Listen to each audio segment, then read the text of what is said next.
Cuestión de belleza. En los rincones de la memoria humana existen anécdotas que, por su naturaleza insólita, parecen desafiar toda lógica. Esta es la historia de una de ellas. Un relato que se despliega en una época donde la belleza, antaño un ideal sagrado, comenzaba a ser despojada de su misterio, convirtiéndose en una mercancía más.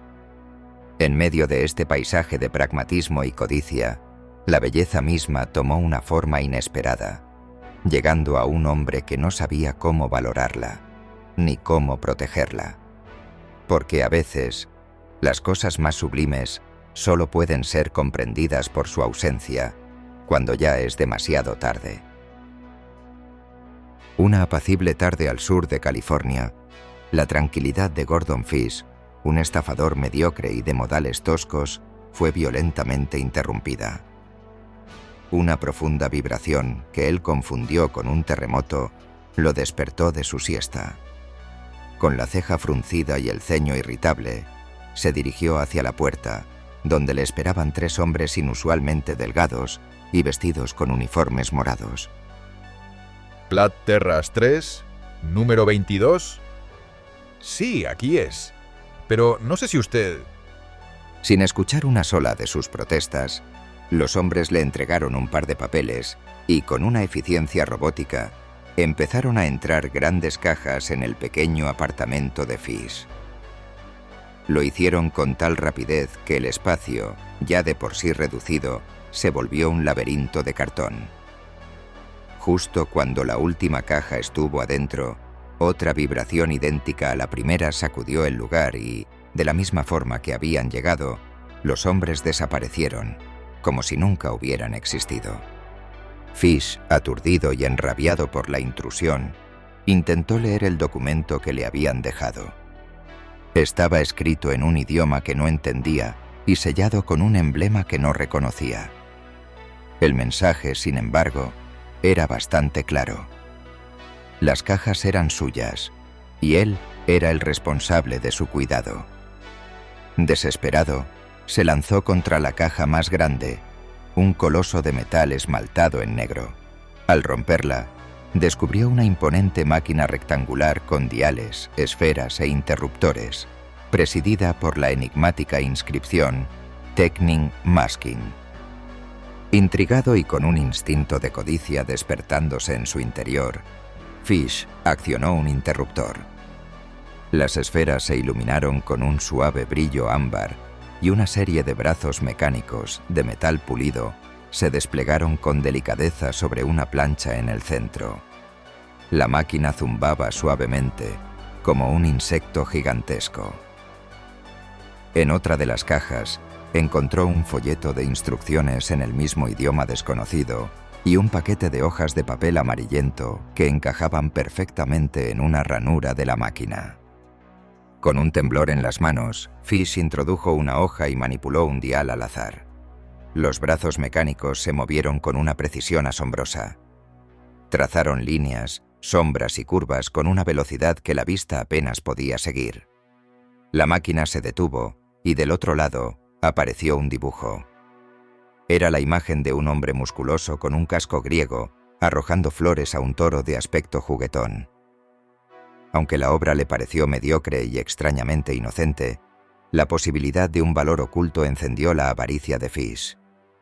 El dibujo era, innegablemente, una obra de arte. Con el dibujo bajo el brazo, Fish se dirigió al restaurante de siempre, donde un joven estudiante de arte llamado Dave era el camarero.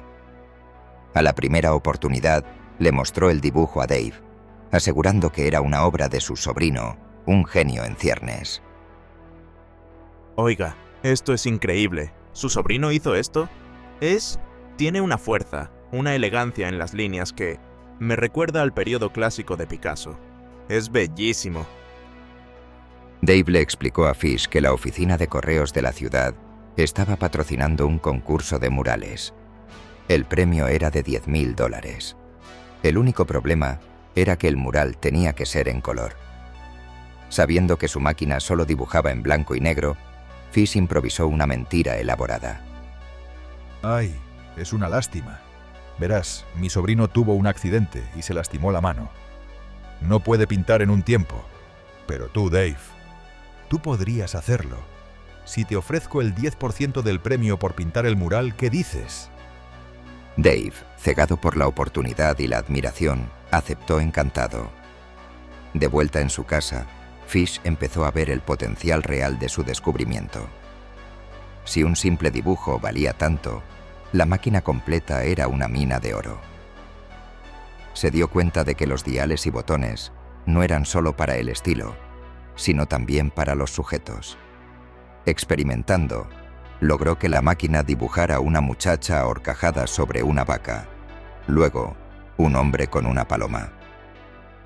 Cada dibujo era único, pero todos compartían el mismo estilo extraño y clásico. Una belleza serena que Fish encontraba incomprensible. La máquina podía crear paisajes, personas, animales, incluso escenas de distintas épocas. Fish, que antes había usado sus dotes de estafador para engañar a ancianas con historias de evidencia, pronto empezó a usar la máquina para crear artefactos de sus vidas pasadas, dibujos de escenas egipcias o romanas, que vendía a precios exorbitantes. A pesar de esto, la fortuna que deseaba no llegaba.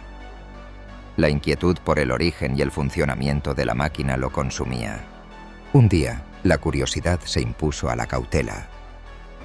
Con un destornillador, Fish abrió la máquina principal. Los paneles se desprendieron con facilidad, revelando un interior totalmente vacío, salvo por diminutas manchas de luz que flotaban en el aire, como polvo de mica. La tapa superior de la máquina permanecía suspendida en el aire, sin cables ni soporte alguno. Era una contradicción de la física. Horrorizado, Fish cerró el panel y juró no volver a abrir la máquina jamás. La guardó en su caja temblando. Una semana después, la señora Prentice, una de las clientes de Fish, se presentó en su puerta. Su mirada era penetrante y su voz contenía una firmeza que Fish nunca le había escuchado. Señor Fish, he estado con un amigo que es restaurador de arte y me ha dicho que el dibujo que usted me vendió es una absoluta preciosidad. Pero no puede ser una falsificación, ¿verdad?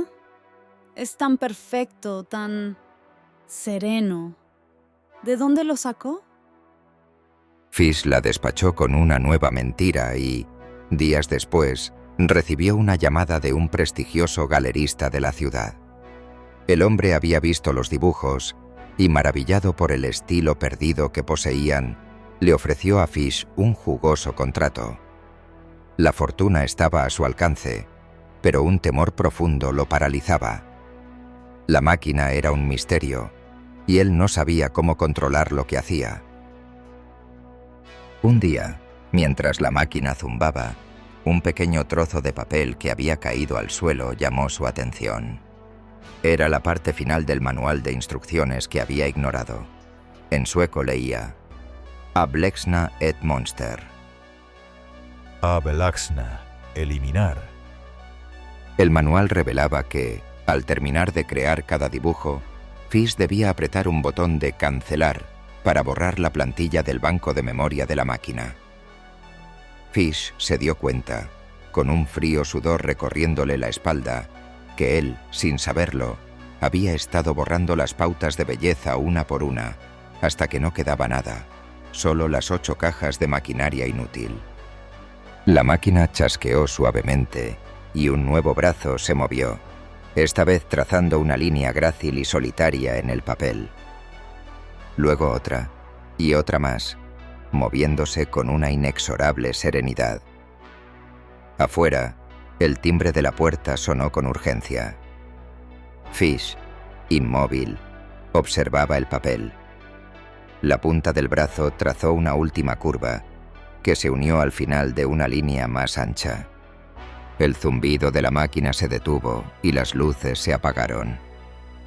En el papel había quedado un dibujo.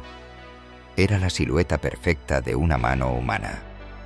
La mano que, al parecer, la máquina había decidido que era su última y única obra de belleza. Y en el papel, junto al dibujo había un segundo mensaje, en sueco. Uno que Fish, aterrorizado, ya no se atrevía a leer. En ese momento Gordon Fish comprendió la terrible verdad que se ocultaba en las palabras del manual.